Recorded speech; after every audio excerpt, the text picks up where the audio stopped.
What's up? We're live.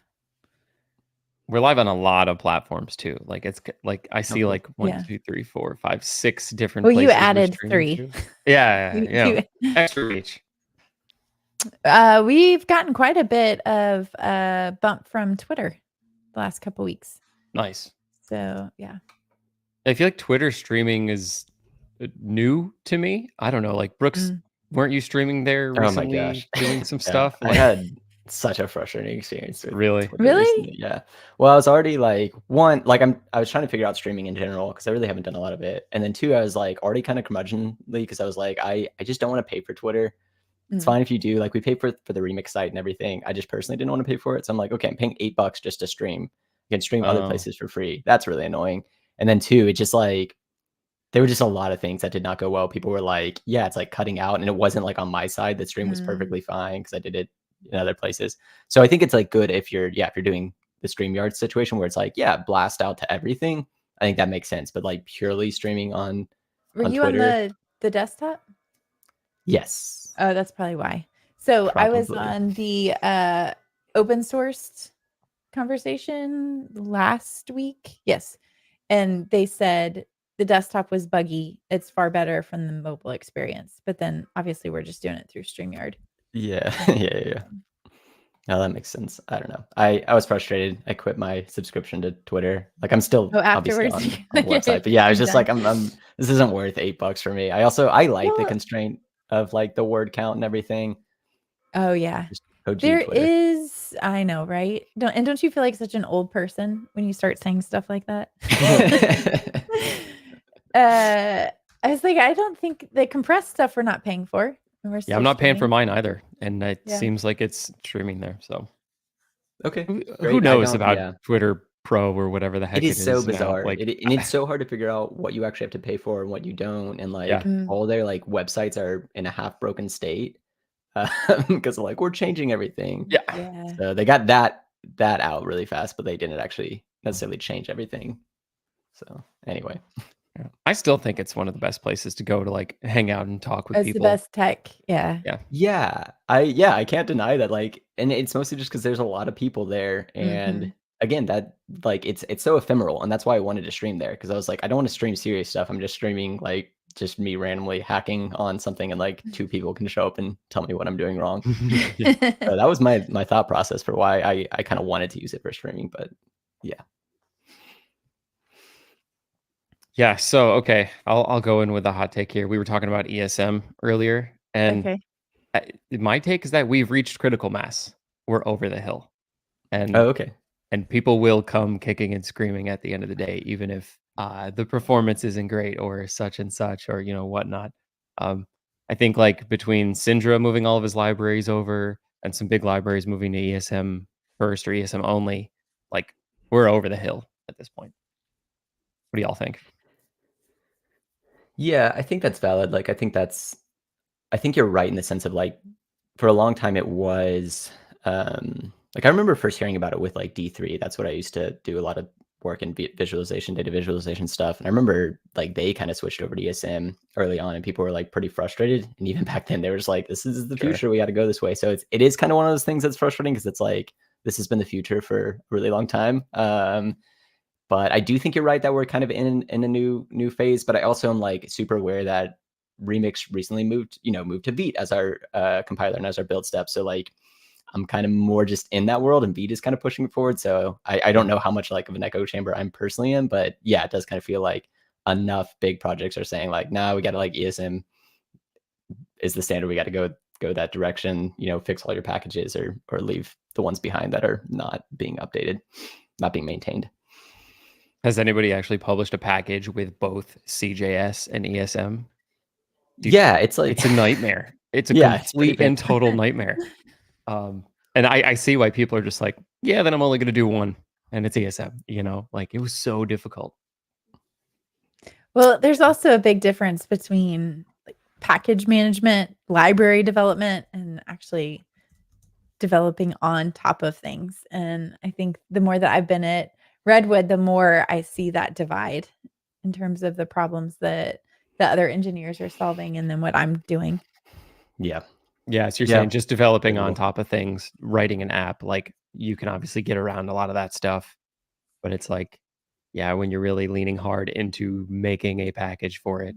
Yeah. Like, okay, so prime example is we released our canary last week that featured React server components. And if you look at the router, it looks like nothing in our router changed.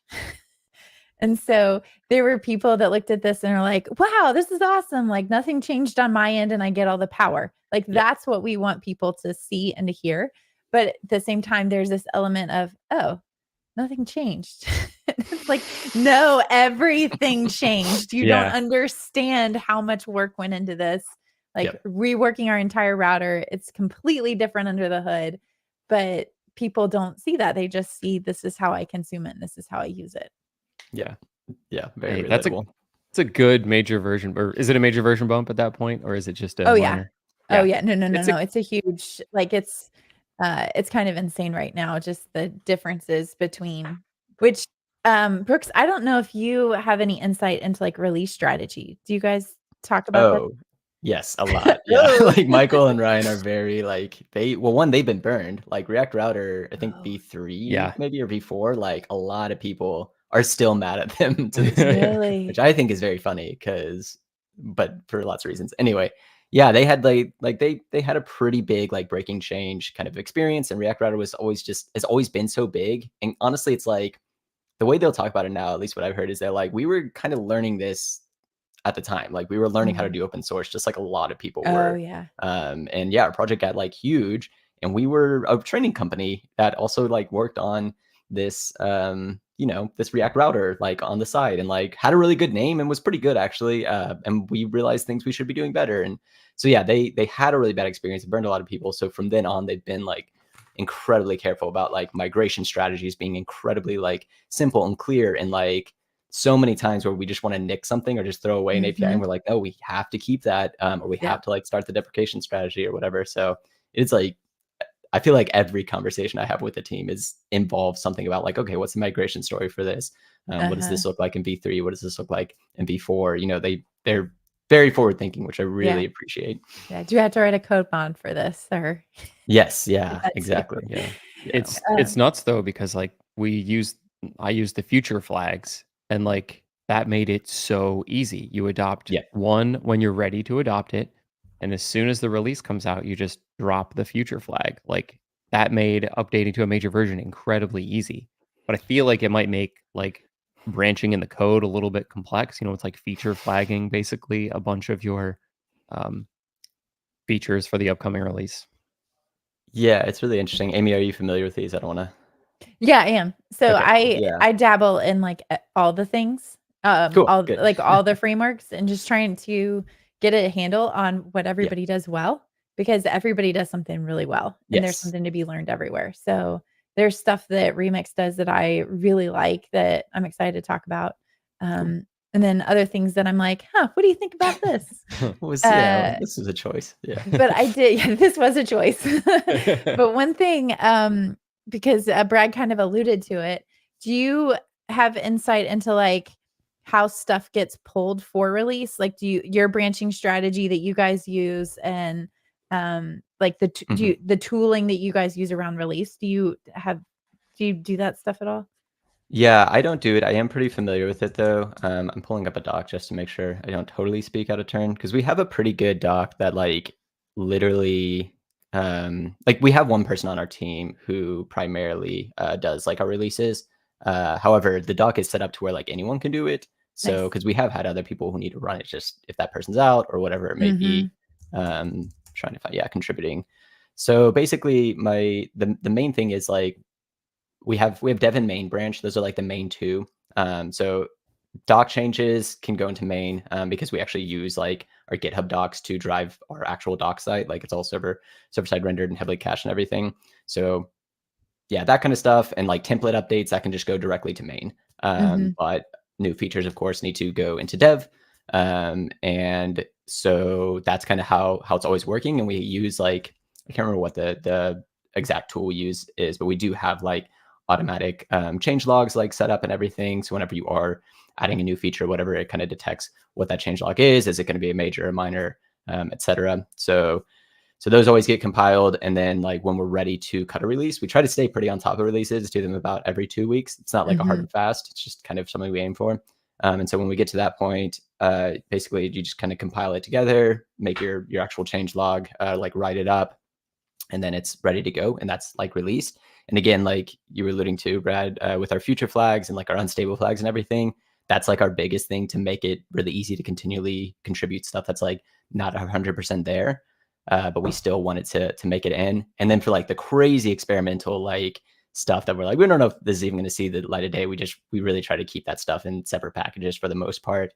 But we also have this like weird interplay with React Router, because React Router is like honestly like 80% of what Remix really is. And so we're constantly like, whenever we do a release, we are also releasing React Router at the exact same time, because typically we'll need to make changes to it to update Remix. A good example of that is like single fetch. That's a new feature we've got coming out imminently, very soon. And so it required us to like make a change to React Router underneath the hood. So I'm very impressed they keep all this stuff straight and it doesn't feel like a mess, because when I like sit back and think about it, it does like, I'm like, I would have totally screwed all this up and made like a huge mess and had like a million branches and everything. Yes. So I'm impressed they maintain about 2.5 branches to get all this stuff out there. Yeah. You just single fetch. Like I've heard about it, but I feel like it's not in the docs yet. So I want to learn more. So yeah. We got to add that to the notes for today. Okay, cool. Yeah. It's really cool. Yeah. So sorry, this is gonna be a little behind the scenes. I'll explain what we do, because I just learned our process. And then since we're kind of like already talking and in a decent flow, I'm just gonna save the intro for the very end. So people that are listening, and we are recording a podcast live, we're gonna do this really weird, like hello at the end. It's gonna be opposite day. So we'll just keep going so we don't break that flow. But actually, but I will say, so you'll hear the sponsor spot twice. I do want to highlight our sponsor, because I really am like proud of them and very grateful that they are sponsoring the podcast. So we are sponsored by Postman. They're having a conference at the end of this month. So it's like April 29th through May 1st. James and I will be there live. We're very excited about it. And Postman is a great tool, especially when you're working with APIs and things like that. They have fantastic tools to be able to interact with those and be able to get the data. So be sure to check Postman out. Special thanks to them for sponsoring.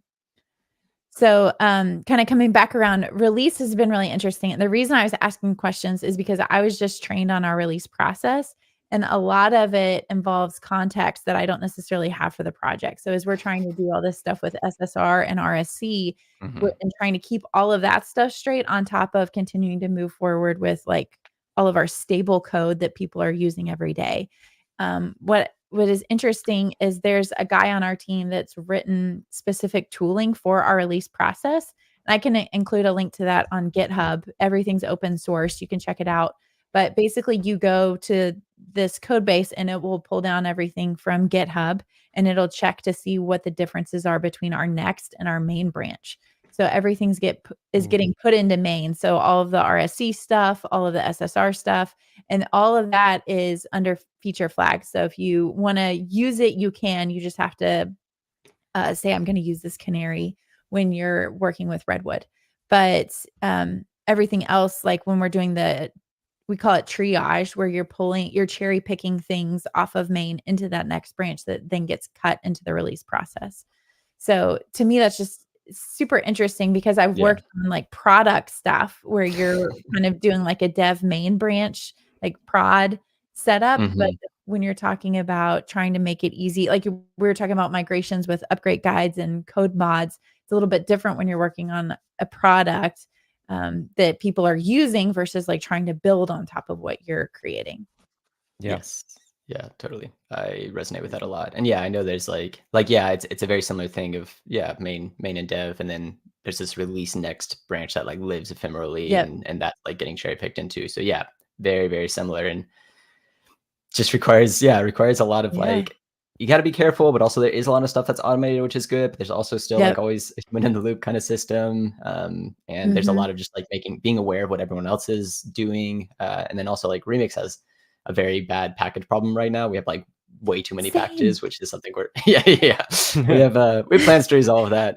But right now, it just exists. It's like it's interesting to always bump all these packages that you're like, nothing really changed in that package, but we just got to keep them all the same version. Well, So some of it's like NPM. I didn't realize it was that difficult, but when you have like so many bundles on so many packages that you're pushing to NPM, they rate limit how much you can push. And so it's not, from what I understand, it's not uncommon for NPM to be like, nah, that's enough for now. Wow. So, having to kind of awesome. rerun it again just to, just for funsies.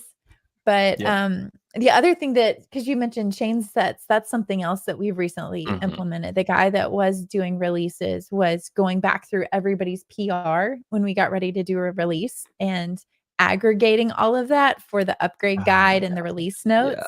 And Wow. I was like, no more. We're not doing that. Everybody, if you That's write insane. it, Yeah. you are the best person to talk about it. And Yes. so we tried a change log approach where we just had like a markdown file where you have to have a sentence saying what this Mhm. is. But then anytime we were running the release process, there would be a merge conflict. And so we've moved recently to this change set That's thing where great. you Yeah. have it's like a separate file. Yep, it makes that process so much easier with the upgrade guys. Just you can write scripts at that point. Grab all these Yep. files that you see and stick them in a section for me. So Yes. Yeah. Yeah, that makes a huge difference. yeah. I was curious actually with Redwood, who ends up writing the docs? Like, is that one person's job? Is everyone supposed to contribute to the docs? Is that go write docs as you go? Because that's another thing Yeah. you can see like kind of get out of sync. Yeah. So ideally, if you write the feature, you also write the test and the docs for it. Cool. Yeah. Notice I said ideally, that Yeah. doesn't always happen, as part of it. And we also have stuff which, I'm not sure how you guys handle this, but with like experimental code, for example, we have Mhm. a discourse, not to be confused with Discord. But we have a discourse forum where we'll talk about, hey, this is an experimental feature that we're thinking about implementing. Here's a canary Mhm. that shows how it works. And so sometimes a lot of that documentation ends up living in that forum post. And even as it evolves, gets stuck into comments and things like that. So then if it does get implemented into the stable part of the code, then we've got to go through the forum post and copy all the relevant sections out of the forum post into the doc, Mhm. which can sometimes be like, just tedious stuff that's Yeah. just part of the job. Absolutely. Yeah, it's just part of the job. Yeah, we do a similar thing, but just GitHub discussions. We have like official RFCs and we have like community RFCs. And so Mhm. a lot of times, like I'll put together our newsletter and that's like a really big aggregation of lots of aggregations. And so it's really interesting to go through it and be like, okay, here's like our docs on this thing. And then take it a step back. Okay, here's the initial PR and how we wrote about it then. And then taking a step back and it's like, oh, here's the RFC and like, here's what we thought this was going to look like at the time. So it's always a really interesting like history just to Mm. see like what actually made it all the way through all those steps and Yeah. what changed and why did it change. So it's really nice having that breadcrumb trail, Yeah. but it can be a lot. Like it's crazy how much metadata is created for like a single, what ends up being a single Boolean in a config. And you're like thousands and thousands and thousands of words, written Yeah. in discussions and changes of ideas and everything. I need to go subscribe to your newsletter. That sounds really interesting. Right now, our stuff is spread across I just feel like so many services that there's been a little bit of a push to try and consolidate. Because as I mentioned, they're talking about Discord and Discourse and GitHub and Yep. our own personal Slack and Yeah. meetings that we have, all the things. Yeah. Notion. Feel that. There's Ooh. so much. So much. Okay. Sorry, Brad. All good. All good. This is good stuff. Geeking out about framework stuff. Yeah. This is the stuff though that I want to talk with more framework developers because Oh, yeah. a lot of the times you talk about like the framework and the actual implementation, a lot of Mhm. that's more front facing. But the I say the bylaws, it's not like we have, you know, things written out, but like how do you make decisions about what goes into remix? How do you decide I'm gonna be a spa now? Like, Yeah. Yeah. It's good. Yeah, it is a really good question. And oh man, it's so hard because like not that I'm gonna try and answer that, but just to yeah, reflecting on that, like it's been cool to learn a lot more about the framework, but in some ways it's like there are times when I'm like, I feel like I'm so in the weeds and caught up in like the conversations that are having that it's like I have to just like back out and try to rethink as just a user, just like interacting with Remix for the first time or interacting with it, but it's been a second. Like I played with it in V1, but I haven't looked at V2, and like taking a step back, they don't have all the context of the minutia of all those little details and whatnot. So you have to have it in both. Like it is, yeah, it's fascinating, endlessly fascinating to think about like how to build libraries and frameworks and all the decisions that go into that. But then like we were saying earlier, it's just like at the end of the day, the end user, they just kind of want their thing to work, and they want the migrations to be easy, and they don't want to have to think about ESM versus, CJS and all that kind of stuff. Yeah, totally. Do you, how do you guys make the decisions? Is it just like, obviously there's some pull from the community. We felt that like, React decided we're going to do React server components. So we're doing React server components. Yeah, it's a great question. And this is where like I think I'm really happy that Remix is like part of a team, and like I'm sure you feel the same for Redwood, even like just all these frameworks that like that have a team. I think there's a lot of benefit to that.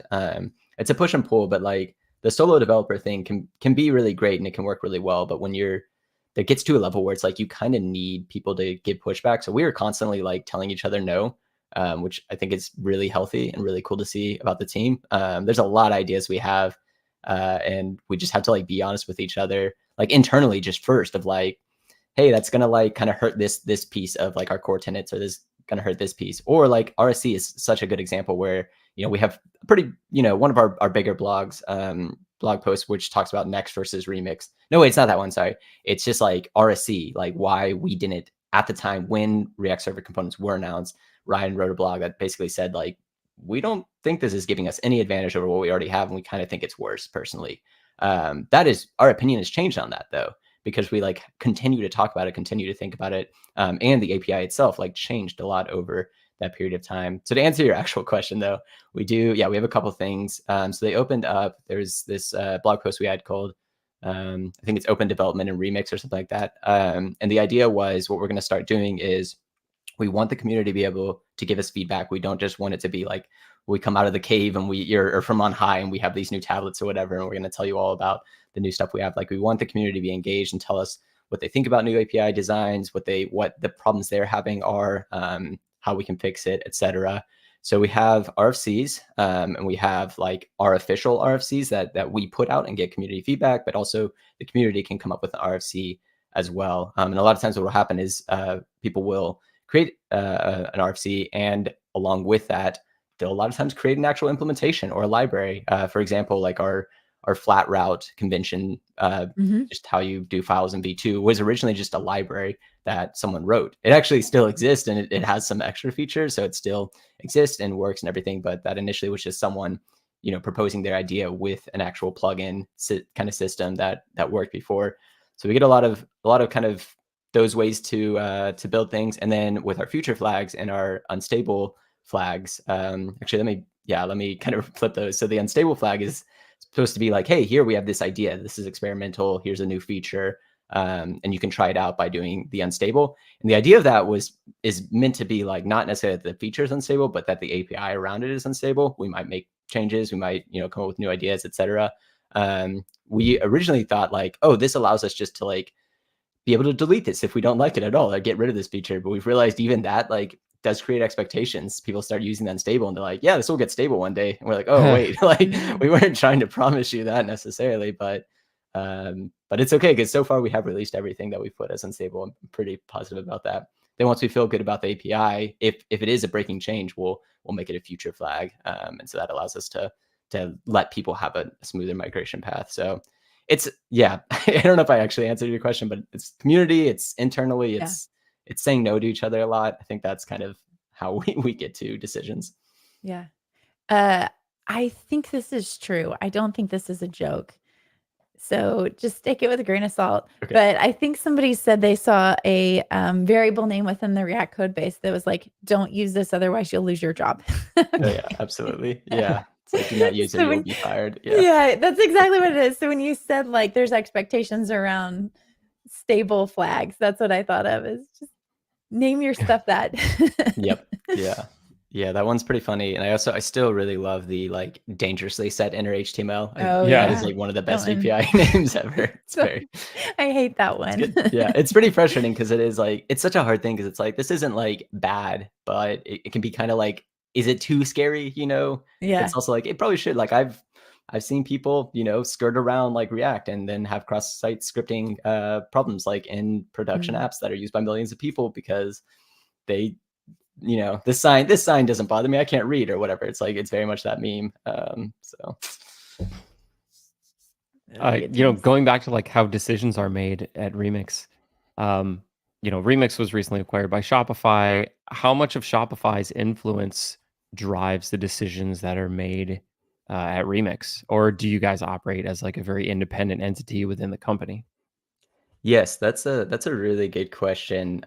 So yeah, Remix has been part of Shopify a little over a year now, which is kind of hard to believe. Like it doesn't seem like it's been that long. I've only been on the team 6 months, so I've only ever seen like this version of Remix within Shopify, from the inside at least. Of course, I was pretty big in the community outside or before that.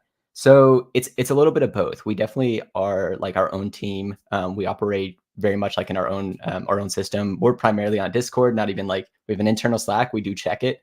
Yep. We want to be good coworkers, but we're definitely like way more on Discord and like engaged with that community.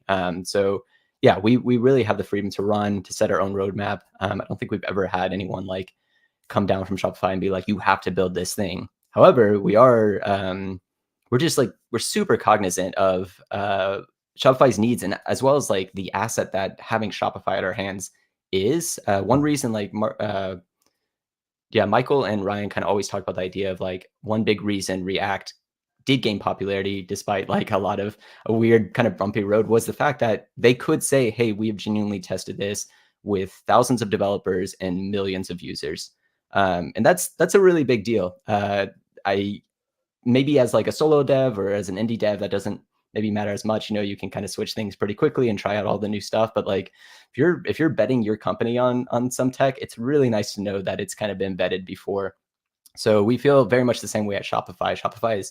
Has some of our largest like code bases and users for Remix, and so we really value their information, not just because they are essentially the patron, but because they actually are the highest users. They actually get to see when Remix butts up against really large users and all those kind of things. So we super value their feedback. We do like take into consideration things that they're building and do try to build features for them. But because we always know those features are going to help other people. A really good example is we have like embedded apps in Shopify, and you can build those with Remix. So basically, yeah, if you're in like your Shopify admin or whatever, you can create an embedded app, and it's like a widget and does all sorts of stuff. I haven't actually used that much. I think the best analogy I can understand is it's kind of like WordPress with like the admin that you have there, and you have all these widgets. All that to say, those are iframes. They're rendered in iframes. So server rendered kind of like iframe is kind of weird and doesn't really make a whole lot of sense. Like why you even need to server render that. So they kind of gave us the feedback of like, this would be so much easier if Remix were just like a pure spa, or if I just had that option to do a pure spa. So that gave us enough impetus. We'd already thought about doing kind of a spa mode or whatever, but it really drove us to be like, okay, here's a very legitimate need from Shopify. And we know there are other people who have this need too. So why don't we just build this thing that's going to help everybody and create spa mode? Yeah, that's that's a perfect segue talking about the really recently released spa mode. It's funny because, as an industry, a lot of folks were saying, oh, Create React app is dead and spas are sometimes not the best architecture to choose. And then, here comes Remix saying, look, we did spa mode. And, I know there's upsides to it. So can you talk to like some of the reasoning behind and benefits behind spa mode outside of this Shopify context as well? Yeah, absolutely. It is pretty funny because it kind of like, I'm sure it kind of gives people whiplash. Yeah. We're always trying to be really cognizant of that as well. Because yeah, for a long time, like, there was this whole Jamstack era. That's actually when I started getting into web dev. So I learned web dev thinking that servers are scary. I don't think anyone was trying to give me that impression, but I do think that just the reality of where the ecosystem was at the time, it was really excited about spas. And so that was just true. And even like React Router, the core dependency of Remix was very, very focused on spas. You could always do server-side rendering because you could do server-side rendering in React, but React and React Router and all these, that ecosystem was just really, really hyper-focused on spas at the time, because there were some really cool performance benefits you could get. And it was also just unexplored space. But when Remix came around in 2020, Brian and Michael very much had the idea when they were building it like privately and like closed source and everything. They were like, no, this needs to be fully like server side rendered, because who we're building this for, we are building for large, complicated applications with lots of data. That's kind of our core idea. And they really felt very strongly that you're going to want a server when you're doing that. So they were initially really trying to push for a more kind of server-centric approach to kind of the React ecosystem. RSCs, the RFC for RSC, which is very difficult to say, React Server Components, that actually came out in December of that year of 2020 as well, which was super fascinating. So even React was kind of like, we also think that we should be pushing a little bit more on the server. Like, we have explored the ends of spas, and like that, not that like, oh, and there's nothing there. No, they're great. We feel like we've kind of completed that story in a lot of ways. So now we're kind of going backwards to the server. Next, at the same time in Vercel, we're moving very much to the server. So not that like, it's not, I would never want to pretend that like the React ecosystem invented servers. I think that's what some people can kind of get the impression when we talk about this. It's more just like, there's a lot of developers like me who in 2017, 2018 started learning how to code. And we just kind of missed a lot of like the PHP days and a lot of the, even like Ruby on Rails, and all these, just these things that the industry knew, but it wasn't really passed on to us. So there's a lot of relearning. So now it's kind of funny that in 2024, like 4 years later, we have to say like, hey, also like spas are okay. Like spas are also a very legitimate way to build an application. And in fact, like it's really a misnomer calling it spa mode. Remix is already a spa. Like you can have it as an MPA, but it is a single page app. It's just server rendered and then turns into a spa. All your navigations are client side, etc. So to answer your actual question, why spa mode? Why now? So yeah, it handles like very specific use cases, like if you're using an iframe or whatever, and you want to use Remix. It's also, we realize like just React Router and Remix, as we continue building them, just the difference between them is very small. And so we realize like, honestly, this makes it so much easier for people to either migrate or just use Remix who are already using React Router and like it. And basically, we're just giving them a file convention. If they want it, you can even opt out of that. We're giving them a new file convention and basically module like prefetching, more or less, on links. That's like mostly what we're giving you with Remix spa mode at that point over just traditional like React Router plus Vite. And so we like that migration story. We like it for really simple things, like if you just want to deploy to GitHub pages and you don't really want to think about a server, or you're making something internal and it'd probably be better served by a server, but it's not that just cost analysis of spending all that time spinning up a server just for like 4 users who are okay to wait, an extra 200 milliseconds or whatever for it to load. That's okay. We want to give you like all those options. But we're still very, very big on servers. We're definitely not saying like, oh, that was a mistake. Like now it's all spas. It's just trying to open up the levers a little bit more. Yeah. And if I understand correctly, some of the APIs that enabled spa mode were the client loader, and isn't there a client action API? So those were the things that says, okay, from the client, perform a fetch to do things that would have traditionally been done on the server. Yeah, exactly. I don't even remember. I don't remember if like we released them like the client loader and client action first and then did spa mode, or if it was all together. This is what happens a lot, is we have close. Like an end idea. Yeah, single fetch, which I'm sure we'll talk about, is kind of like this as well. It's like we have an end idea and then we go backwards and we're like, oh wait, hold on, let's do this part first because this actually gives you something else cool. So so client loader and client action, they're just like loader and action. They just only run on the client, like you were saying. So it's if you load a page, or even if you do like a client side navigation, or you do like a form submission, it goes back to this server. Like it's still calling from the client, but it goes back to the server. These let you avoid that. So you can set up like an in-memory cache, which might be nice, or use something like TanStack query or React query or whatever. I can't remember the name of it now. But if you want to use something like that, this gives you that option.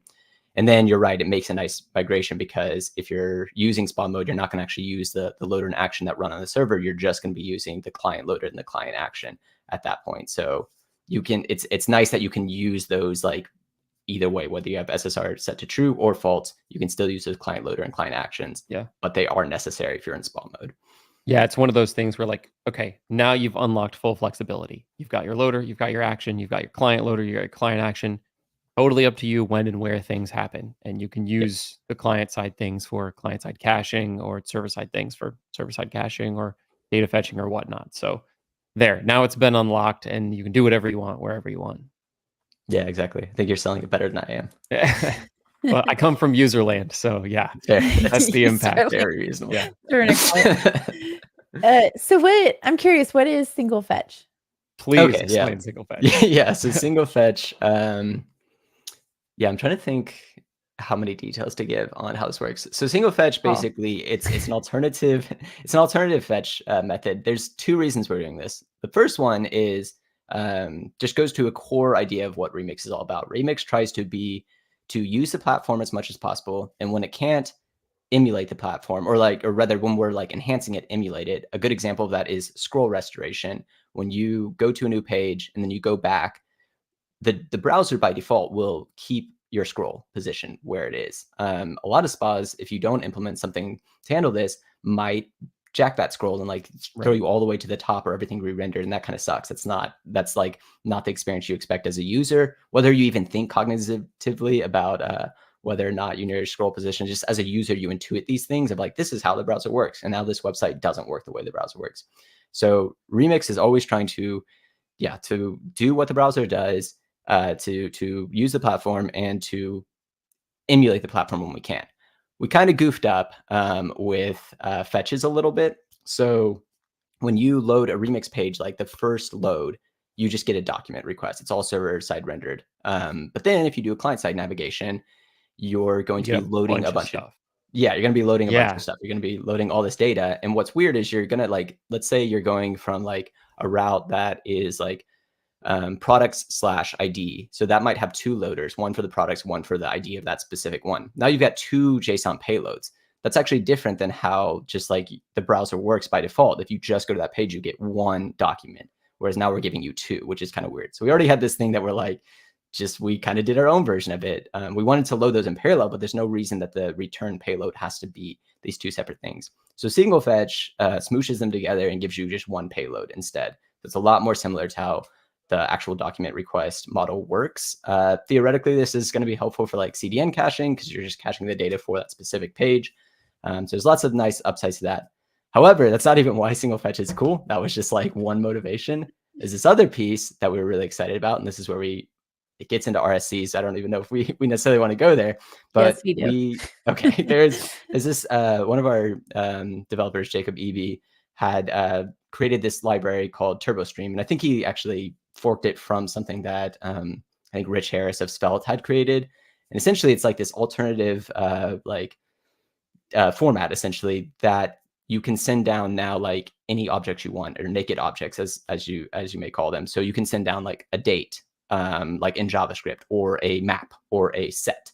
You can send a promise down, which is also incredibly interesting. So now from a loader and an action, you can just send whatever data you want down, and it's automatically like deserialized or destructured, whatever. I actually don't totally understand. I was going to say how this all works. That I do not understand. Magic, just good old fashioned magic. No, the library's out there. Again, it's like TurboStream has all the implementation of how this works. That's essentially what we're using. My understanding is this will be replaced with how RSC works. We're going to be replacing it with like the RSC kind of system for this exact same thing. So this is another bridge to getting there. But yeah, it's super cool that in single fetch you can just be like, I just want to actually just send down like my data as is. I don't want to serialize it or anything. And then you get that data exactly how it is, which is super cool and really helpful for, again, like promises over the wire. You can just send down like, oh, this data is loading, but it's not done. Once it's resolved though on the client, you'll undo it all and you'll show whatever I want once it's done. And eventually you can just send down a component. You can just send down a React component from your loader, which is really cool. Yeah. Okay. So if I can summarize this, what I took away. So like single fetch essentially for nested routes, or, routes with multiple segments, performs all the data fetching in one fetch rather than one for each. But then it also unlocks sending down not just deserialized stuff. You could send out real JavaScript stuff to the other side. Yeah, exactly. With magic. Pretty much whatever you want. Yeah. So, Exactly. but if you're going from, like, you use the product example where you have like a products page with the template and it's like product 1, so that's nested inside. With single fetch, so you go to product number 2, it doesn't necessarily need to reload all the other stuff. It just needs to reload that section for product 2.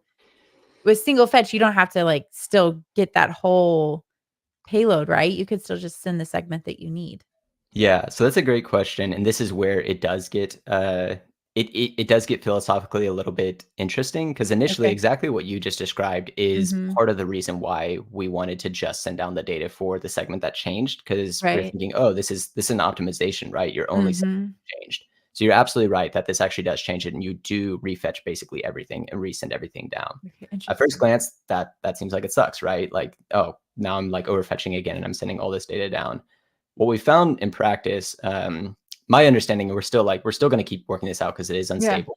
We are going to want feedback from the community. What we found is the reality is it's actually again like if you're using a CDN, which like you probably should be for data that you really do need to cache and that isn't changing that often or whatever, that's actually better just to cache the data for every individual route versus you've Mhm. now created like an like an n times n problem or whatever to where like your products now have to be cached like in this weird way of like products is cached, but then every individual one is cached versus just saying like products 1, products 2, products 3, just caching those as full URLs is a little bit easier in how CDNs kind of already think, more or less. So that's one thing that we found. And then secondarily, our our thought process is my best understanding of this. Hopefully, I don't mess this up too much, but the optimizations you should be doing really are probably going to be on your database anyway and on caching at like the server level Mm. and how those run.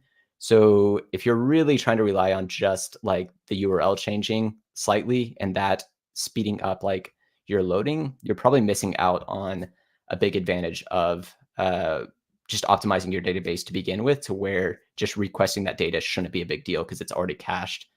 You already know it is. It's in an LRU, maybe on your Yep. server, or your database is really close because you're using like SQLite or something. So there's a lot of strategies that you maybe should already be looking at anyway, regardless of how like Remix run like works. So I think that's the other process, but it's a valid question. It's one I actually have too. So Yeah. I'm eager to see, yeah, if people find that that single fetch is making their applications worse or producing performance problems. But from the testing we've done so far, what we've seen, we really don't think it actually is a big deal. But we want people to use it, which is why it's unstable and it won't be a complete feature until the next version. Yeah, I Yeah. can see the benefit with that because I've done something before where the thing in the nested file should change something in the parent. And it's like, Mhm. I've got to figure out how to force a refresh Oh, that's on the entire interesting. Yeah. page. And so it seems like that single fetch would resolve that issue because it would send down the updated data based on whatever I did in the child. Yeah, it's one of these examples where I think Remix like maybe was trying to be too clever. We kind of always have this challenge, I feel at least, because we do things that I really like and like feel super nice and feel Mhm. really, really cool. But then you kind of run them in like real world applications, and we realize, oh, you know what? Like that thing that was cute is actually a pain in the ass now that we're Mhm. now that we're Mhm. like Sure. making money on this app. So yeah, I'm totally with you that it's like more often than not, it's like if you're that worried about refetching all your data, you probably should be using something like GraphQL or something, like a Right. cacher. There's all sorts of other strategies that do that better than like Remix trying to be really, really clever. Um, yeah. I You think you that's what I've learned is like Remix doesn't do a whole lot for you, like at the end of the day, but it also does, it gives you Yeah, all the it's weird. power without getting in your way too much. Very Yep. interesting It concept. is it is. That's, I wrote a case study on I don't know if y'all have ever used, like, the Shop app, if you know what I'm talking about. Um, it's I think so, like yeah. okay, cool. It basically, like, the main thing it does is it tracks, like, all of your, Yeah. anything you've ever bought, essentially, or that's mm, shipping mhm. to you. But it also you can, like, purchase through it. It's got all sorts of Shopify vendors on it, and you can buy or stores, and you can buy from them. So we did a case study on them and how they built shop.app, the website, on Remix. And one thing that I found super interesting is it's like they honestly didn't even use probably like 80% of what Remix has. And even some of the features that I think are super cool, they have like interest in them and are exploring them. But they said over and over again, they said, we love Remix because it got out of our way when we needed it to. Like, it was not forcing us into a paradigm we didn't want. And that meant that we developed this way faster than we ever would have with just like the Shopify stuff that we already had and other things that we'd used before. Like, it allowed us to go super fast, even though we didn't even use a lot of it, which is, I still don't, that doesn't make any sense to me, because that blows my mind of like what a library is supposed to do, right? It's supposed to make you go fast because of all the things it offers you. But yeah, it is this weird like negative space thing. There, trying to think. I have like so many things. I'm like, oh, let's talk about this. But one thing that I did want to highlight, I was talking to Tanner. This was probably 3 or 4 months ago, and one of the things that he said in the conversation was, "What is?" I mean, it's kind of going to sound philosophical, but what is a framework really? And he was like, "Really, it's mostly a router." Which is true. So, like, I'm working on a project right now that's going to build the same application 6 different ways. So I'm building it on Redwood, Remix, Next App API, Next Pages API, Svelte, and Astro. And what's interesting is that Astro, depending on what front end I lean into, whether that's React or Svelte, it'll be different. But all the other things, the components and the migrations for being able to build it is super easy, because you can use a lot of the same React components, because we're all using React at the end of the day. One of the biggest differences is the router, which I'm working on. Like, I have a blog post I can share where I compared Next stuff. I'm going to say stuffs because it's 2, and then Remix and Redwood. But like, that's where like a lot of the core differences are the router, and then how you're fetching data, because you guys have the data loaded pattern right now, and then rendering. So like the rendering piece in my mind is where you're going to make a lot of your decisions, because right now with Redwood Stable, it's all SPA stuff, but moving forward, it's going to be more server side stuff. Remix is server side, and then Next is like decision fatigue. You pick your poison, you know? So, but I think that goes to kind of what you're talking about is, are they really using Remix stuff? Well, what do you consider Remix versus what do you consider React? Yes, exactly. That blog post is going to be so good. I can't wait to read it. I'm excited. I'll send you the first part of it that's just comparing the 3. So I stuck it on the Redwood blog post, or Redwood, and we don't have to talk about this stuff now. Yeah, we're getting close on time. It'd be like a whole rabbit hole.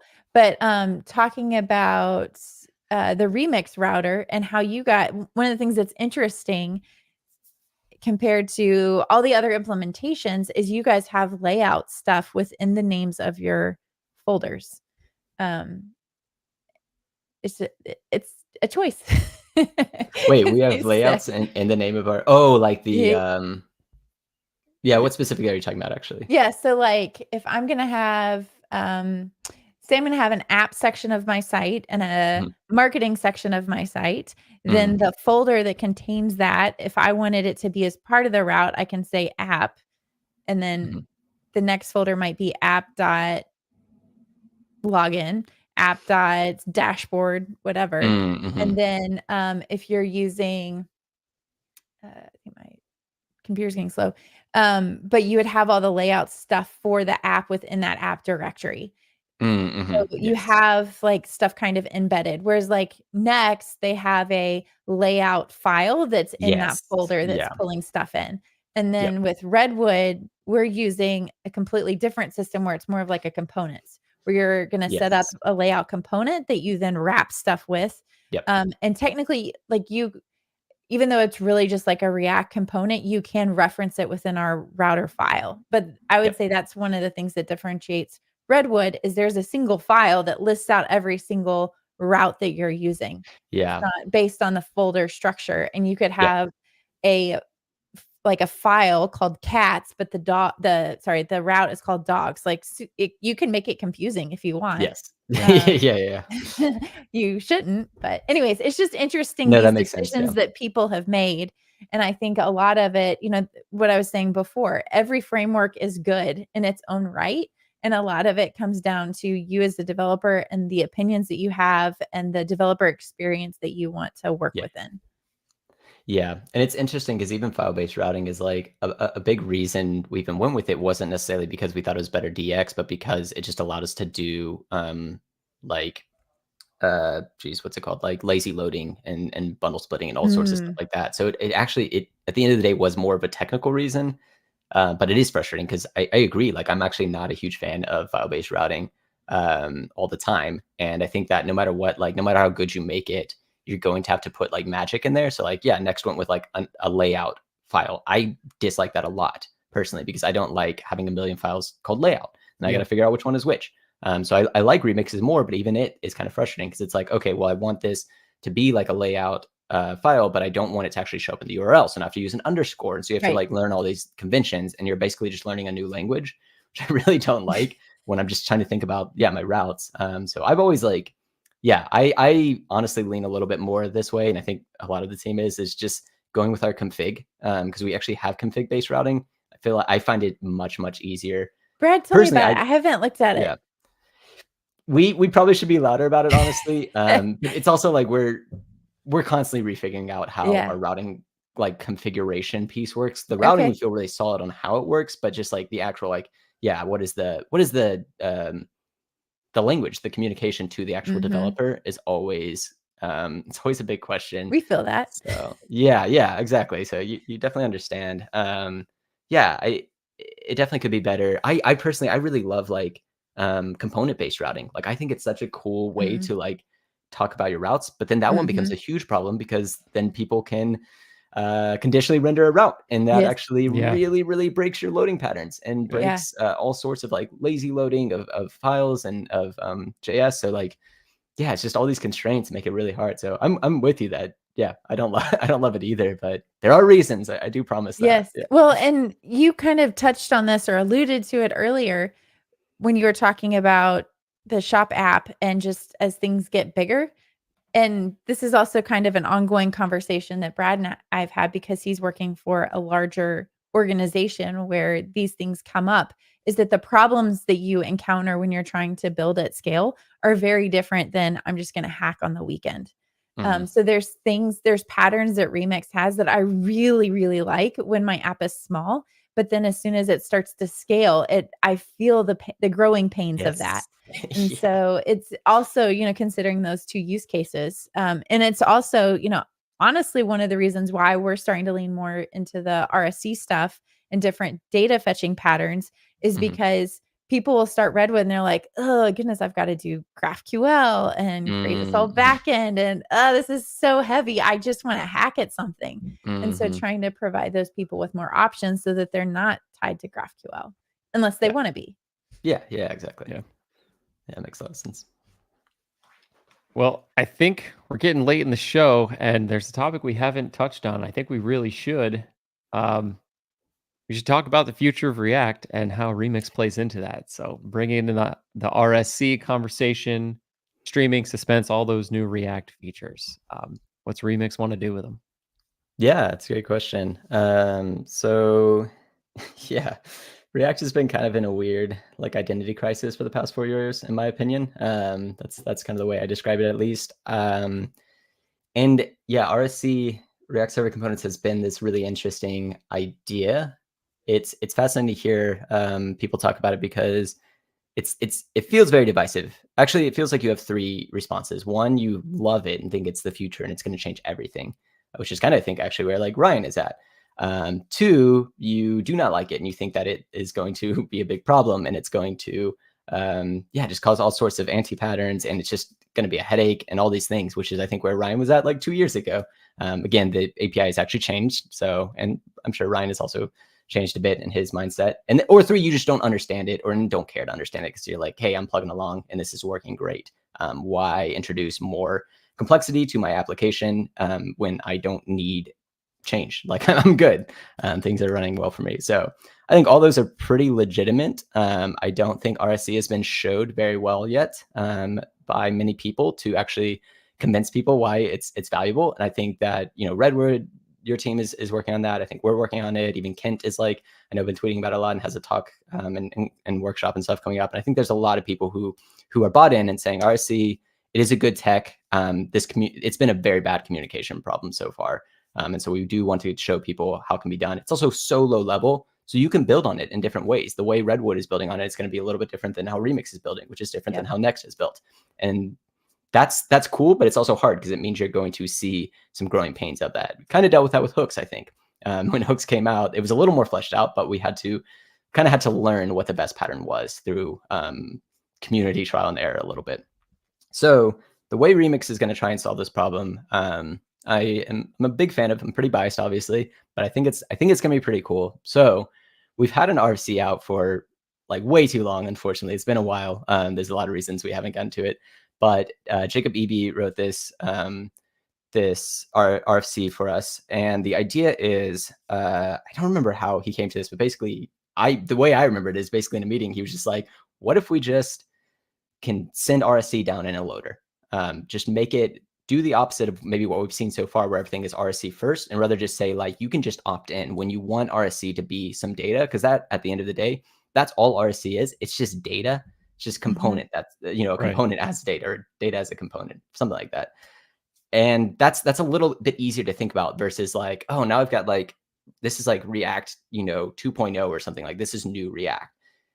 So that to me, like that was a big mind shift for me, even just understanding that. And that's what I'm excited about for like all of our users and even potential users of Remix and even React Router potentially, is the idea of, oh, I can actually use RSC, but I can make it opt in. I can use it where I want to, and I can just load it as data. It will actually come from my server because it is generated on the server and created on the server, and it'll come down. So that's like our first step of where we're going. So single fetch, we've talked about that a lot. That's like a big reason we've made single fetch, is because you need a new like data format essentially to send down the RSCs.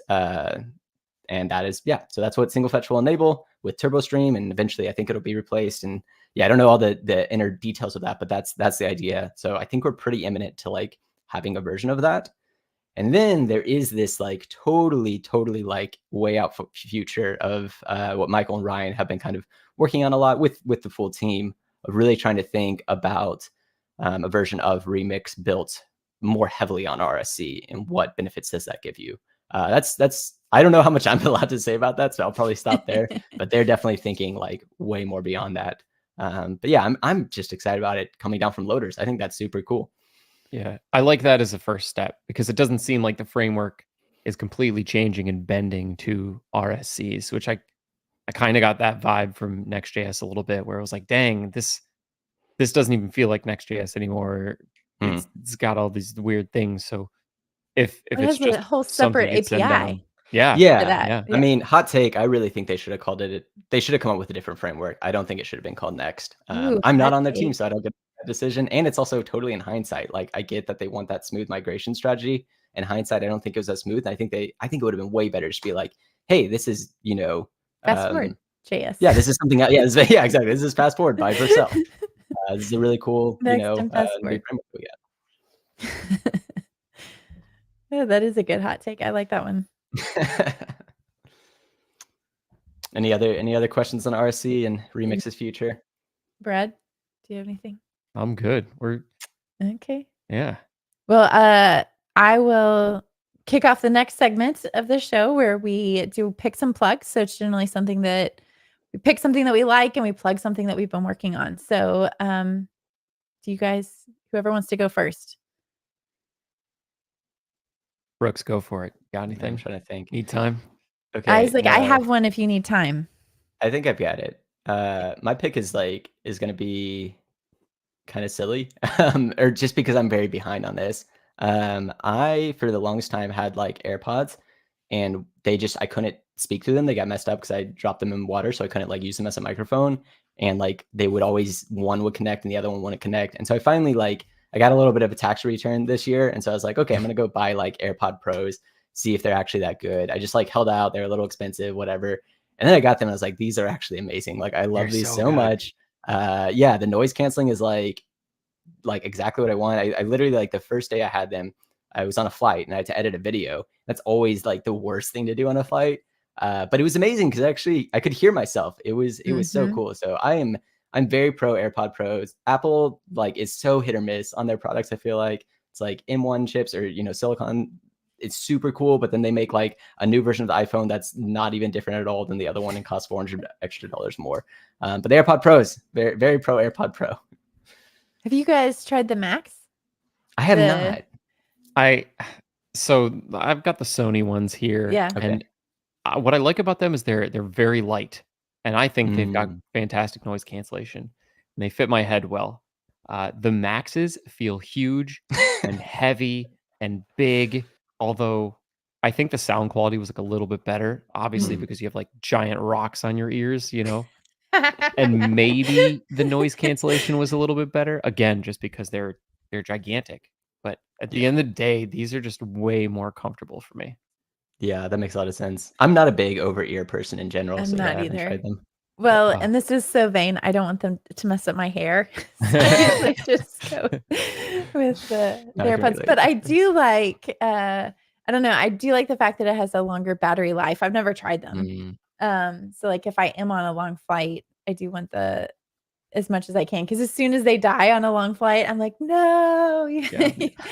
Yeah, I'll say this, like, Super valid. these on a flight are amazing. You don't hear any of the cabin noise, whereas the AirPod Pros, it still kinda leaks in, so these are just something that put me in another world, and, like, I always like that when I sit down to focus.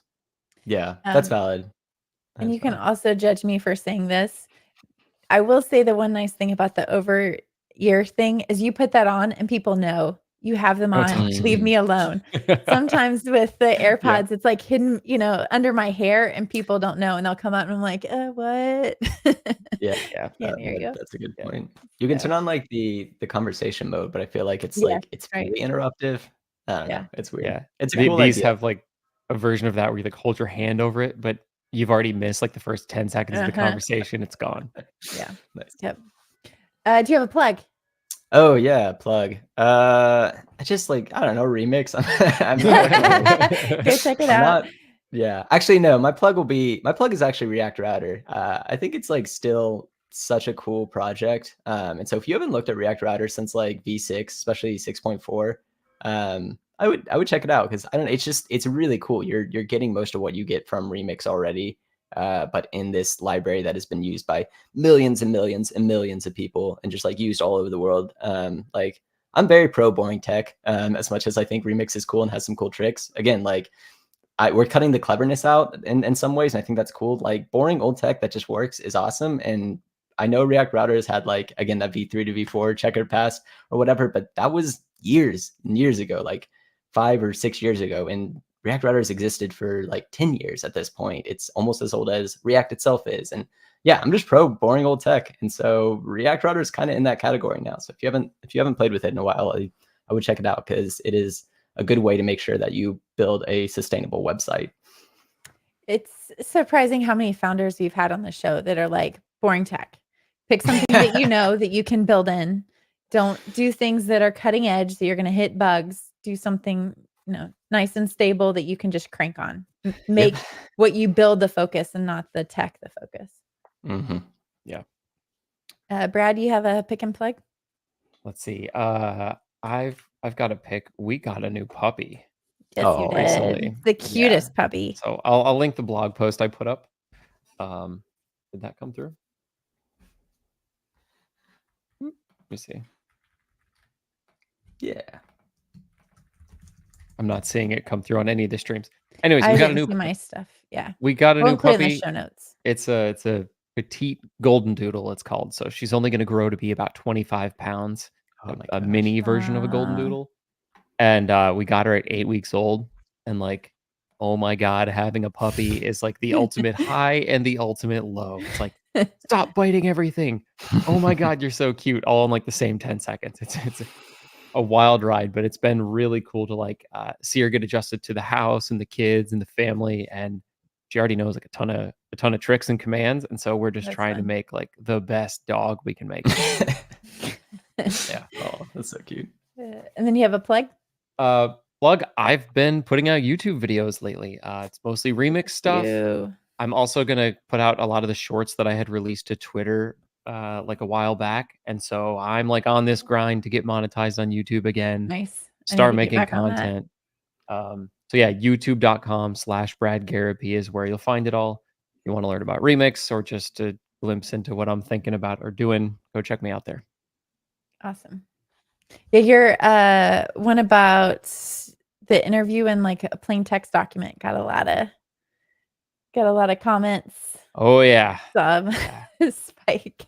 Yep. And it's so funny because and I haven't said what company that was, and I don't want to put anybody on blast, but that company has an interactive TypeScript editor playground that they post and produce. Whoa. So it's like, why would you have me interview in some ridiculous plain text document? Like I got so upset. I was just like, okay, I think I'm just going to leave this interview. Like it's not for me. Just exit, leave room. Yeah. Oh, that's funny. Wild. It was wild stuff. So, okay, I'm going to pick a podcast that I've been listening to. It's called Deep Questions with Cal Newport. So I've read some of Cal Newport's stuff. He wrote Deep Work several years ago. About a month ago, he released a new. That one is Deep Work, the yellow one. Oh yeah.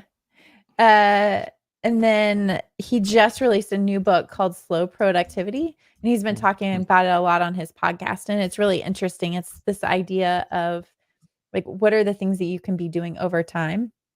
Not just like hustling on stuff, but like really building up. But he also has a lot of interesting theories that I could easily buy into in terms of why we are where we are with tech and the things that we do. So, for example, one of the things he was talking about was when personal computers became a thing, we got rid of a lot of admins and secretaries that would send out memos and things like that. And so now we've all accumulated that overhead, and it's changed how we have conversations and talk to people and how we do work. So it's kind of interesting just to hear the history behind stuff, but also, okay, how does this apply to the work that I do?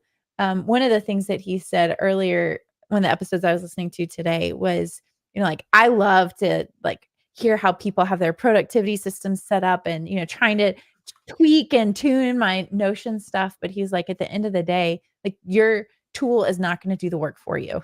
You can read all these articles, but you still got to do the work. And so the whole purpose of the tool is more about the organization and the planning. And so just making the point that at the end of the day, like sometimes the number of emails you get is more of a symptom of you've like taken on too many projects. It's not necessarily the fact that you can't respond to hundreds of emails. It's the fact that you've said yes to 20 projects. So you can fix the problem by being more intentional about the projects that you say yes to, which will then trickle down to less email. So I just really like that approach. And it's a little bit contrarian in some ways because it's saying like you're not talking about the thing that you really should be talking about. So check out his podcast. It's called Deep Questions with Cal Newport. And then I'm going to plug, I'll jump on the YouTube train as well. So my channel is Self Teach Me. I'm kind of halfway in the middle of a Redwood series right now that I'll pick back up. And as I mentioned earlier, I'm working on building out a project 6 different ways, and you'll see a lot of that content come through on YouTube. So check that out. Awesome. Yeah. Sweet. And okay, so I'll go ahead and do the ending. And then, as I said, today's opposite day. So I'll do the beginning. But if you are listening on your podcatcher of choice, please leave a rating and review because that helps us reach out and find other guests, find other listeners, and continue to do what we're doing. And again, special thanks to our sponsor, Postman. And then if you're late joining us, what happened was we just jumped into conversation and got excited about it. So maintaining the flow, we never did a proper intro. So today's going to be opposite day. I'm going to do the intro at the beginning. So it was a little strange. All good. And I think, this is going to be fun. I'm going to have to pause to talk amongst yourselves. The guy that's supposed to spray our yard is here. Give me just a second. Yeah, you're good. No worries. Nice. Have you done any other podcasts recently? No, I did. There's like this one guy in the Remix community who's got like a really small one he runs that I did a little while ago. I don't even remember the name. I feel bad. I'd have to look it up. But no, yeah, I haven't been. I'm pretty like unknown for this role, which is very funny. I'm in like this really middle place, which is okay. Like I don't need to be super known. necessarily, but I do want people to know about Remix. So it's like, it's just a weird relationship. I mean, you also still have like Ryan posting like Oh, sick video Ryan's a series on way YouTube, better so DevRel it's than I like, am. Yeah. dude, yeah, those video series teach me things about the web, not just things about Remix. They're so good. Yeah, they are super solid. They're just like really evergreen, and yeah, I like them a lot. He's just, and I mean, Ryan is such a good teacher. Like that's what they did for years. They were React training. So yeah, it's been interesting because I think most people think DevRel or dev advocate, or whatever these roles are, and it's like, oh, you make education videos and stuff, and it's like, that might be what you do, but like, yeah, for me, it's like I like making videos. I am like, Ryan is way better at it, honestly. Like his videos are just going to do better than mine, and that's okay. I'm learning from him, and I'm learning and growing. But like that's not a lot of what I do. A lot of what I do is like kind of behind the scenes, and it's like a mix of a bunch of different roles, and it's a lot of just like making sure that when Ryan does create a video, that it actually like gets out there and gets posted about and is followed up on and all these kind of things. So yeah, definitely. Yeah. Check out the YouTube. Yeah. Okay. What's up, everybody? Welcome to another episode of Compressed FM, a podcast all about web design and development with a little bit of zest. Today we have Brooks on the show, and we will be talking about all things Remix and what the future of React looks like. And I did not cue up the music, but I can just, I'll overlay that in anyways. We won't play it now. Okay. This is going to be fun for people that are listening live. You get all the behind the scenes stuff. Hello, my name is Amy Dutton. I am a lead maintainer on the Redwood JS core team. Hey, y'all. My name is Bradgarropy. I'm a front-end developer at Atlassian working on Confluence. And as I mentioned earlier, we have Brooks. Brooks, welcome to the show. Hey, thanks for having me. Yeah, I'm Brooks. I'm the Remix Dev Relations Manager at Shopify. Awesome. It's going to be a great show. It was a great show. It's going to be a great show. And today we are sponsored by Postman. So they have a conference coming up at the end of the month. That's April 29th through May 2nd. James and I will be there live. We're excited to be there and excited to have Postman as a sponsor. So it's a fantastic tool for working with APIs. So specifically, if you're working with Remix, you can use Postman to gather data, check that out, shoot that through your loader within your Remix project. So check out Postman and join us at the conference. There we go. Sweet. That's the intro. Sweet. Well, thanks everybody for joining us live. Sorry about the weird ending, but try and keep it fun, keep it real.